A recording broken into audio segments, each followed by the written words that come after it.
Hey gang, it's JC and this is your Daily Dose for Thursday, July 29th, 2010. A cooperative venture with Mind Active in beautiful downtown Brentwood. Archives at the top of the page. You can subscribe to our audio on iTunes, and Dave Murray's weather forecast is down in the corner. Well, the Rams open up camp today out at Earth City. All together now. Let's sing the Rams fight song. A 1, a 2, a 3. We don't have a fight song, do we? The more I thought about it, it's like, well, yeah. I mean, you're trying to write a fight song. What rhymes with rams? Yams, hams, clams, dams, jams, lambs, Sams? None of that stuff is about football. It's sort of like when they told John Sebastian, all right, we got a new TV show with Gabriel Kaplan back in the 70s, and John Sebastian was with a loving spoonful. We want you to write the theme song for the show. It's called Cotter.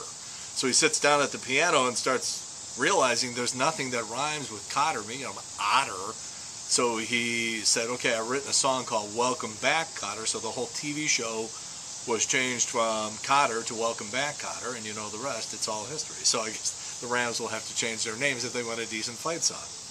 The Democratic National Committee is here today scouting the city for a possible convention bid here in a couple of years. Now, if we do get this convention, that is great news for the ugly girls in the city. The ugly girls, I mean, just imagine how pretty you're going to look compared to Rachel Maddow and Janine Garofalo. Somebody called Maury Povich. They think that Levi Johnston may have gotten another chick pregnant during his little hiatus from Bristol Palin. Ooh. Star magazine published pictures of a young Angelina Jolie posing in a dog collar and nipple tape.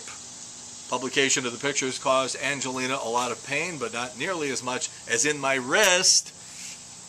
Second season premiere of The Jersey Shore tonight on MTV. God save this country. The dip in seafood production caused by the oil spill in the Gulf may put an end to certain family recipes in the region. Nothing's going to affect any family recipes in my family unless there's an oil spill in a vodka factory.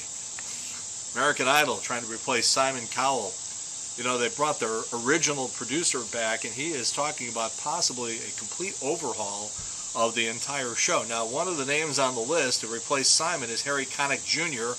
That is such the guy that they should bring in there. He's hilarious. You'd actually upgrade the show if you did that. By the way, Elton John and Justin Timberlake, a couple of names that have been mentioned in the past, those are out now, but a new name has surfaced, Jessica Simpson. So we'll see what happens.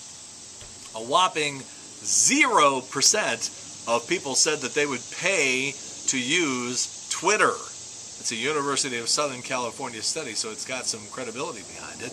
By the way, something I've been saying for years, you know, you go to a website and somebody has paid money to have an advertisement on that website, and I've always said, I don't think people look at those things, and I don't think they click on them, and it turns out, according to the study, 50% of people never click on ads on the website. There's a better way to do it, and we're going to be doing it here very soon.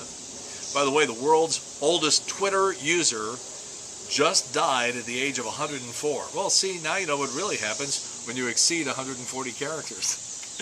Amy Fisher, remember the Long Island Lolita, Joey Buttafuoco? I mean, there's a name that sort of faded away, thank God. And, you know, she shot the wife. She ended up going to jail. She was in jail for a while. She gets out and then gets some serious plastic surgery. This girl was not particularly cute when she was blanking Joey Buttafuoco. Then again, it's Joey Buttafuoco, so she gets some boobs, and they gave her a chin.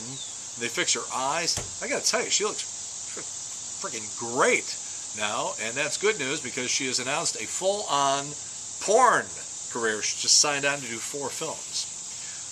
You've been following this John Kerry story. John Kerry's loaded. He's got the married to the woman who owns all the ketchup, and he's been dodging taxes. Apparently, he lives in Massachusetts, obviously, but he's been docking his yacht in Rhode Island. So now Ed Martin, professional comedian Ed Martin, who's running against Russ Carnahan here in Missouri, is making the rounds, and he's accusing Russ Carnahan of the same thing, dodging taxes. Ed Martin is accusing somebody else of ethics violations. That is just precious. Ed Martin is. This guy it turns crooked from the moment his feet hit the floor when he gets out of bed every day. And by the way, whatever you do, don't send him an email to tell him what I said about him because he'll just lose it. See, now that was really funny for those of you who know the story about it.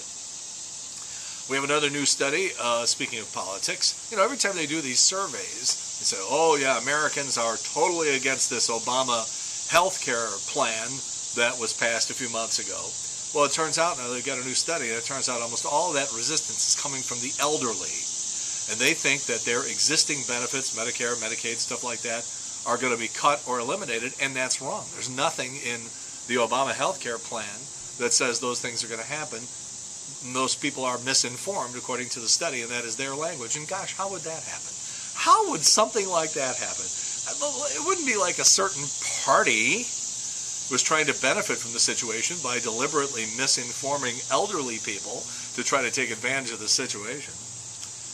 Officials are hunting down that bear in Montana that attacked those people in Yellowstone National Park. So let me get this right. You set up a camp basically in a bear's house, and you smell like food, and the bear is hungry.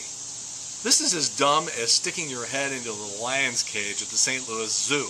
The bear didn't do anything wrong. They always go out and shoot the bear after the bear kills somebody. The bear didn't do anything wrong. The people are stupid. You go camp at a bear's house and you smell like food. The bear's hungry. All right, we have the results of a study from the Pew Research Center. And again, this is one of these things. This is a credible organization. They publish something, it gets attention. So the Pew people did a study on cell phone usage. And there's a couple of things in here that are interesting. Overall, 44% of adults say they have been passengers of drivers who use their cell phone in a situation where it put everybody in danger. Beyond driving, some cell-toting pedestrians get so distracted that they just like bump into people. That's happened to me. I got a woman just the other day just walked right into me because she's saying, A couple of other things from the survey. 82% of American adults 18 and older own a cell phone.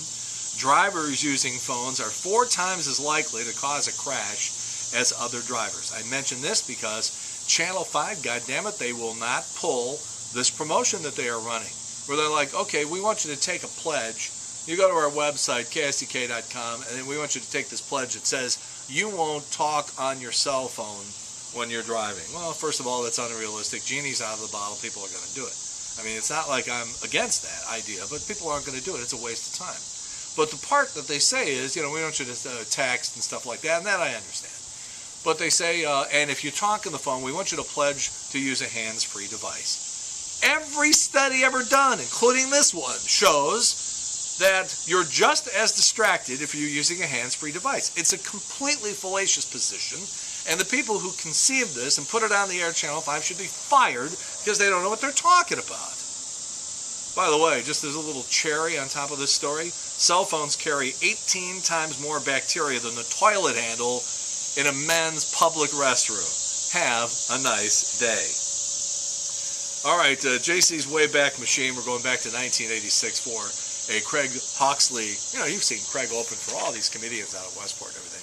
Back in 86, they said, hey, do that Mike Shannon impersonation for Plaquey Toyota. And so you'll see this from 1986. JC's Video Village, Tisk Tisk, Radio People Are Bad, and Catherine Bliss, who was a reporter for Channel 2 back in 1986, did a 3-part series, and we have it for you on how bad local radio is. Now, what's funny about this thing is, well, the whole thing is unintentionally funny, but you're going to see Jack Carney, Johnny Rabbit, K80I's owner Richard Miller at the time, Franco Pinion, Lee Sherwood, Phillips and Wall, Mike Wall, by the way, wearing a short-sleeve dress shirt with a tie. I'll answer that later. You get Larry Connors with his own hair, JC and the U-Man, Don Johnson, and on it goes. Yeah, we'll get to that later. So anyhow, we got that for you on JC's Video Village. Not necessarily the news, John Jay and Brendan Ryan. Tomorrow, the weekend starts. We will set you up for it.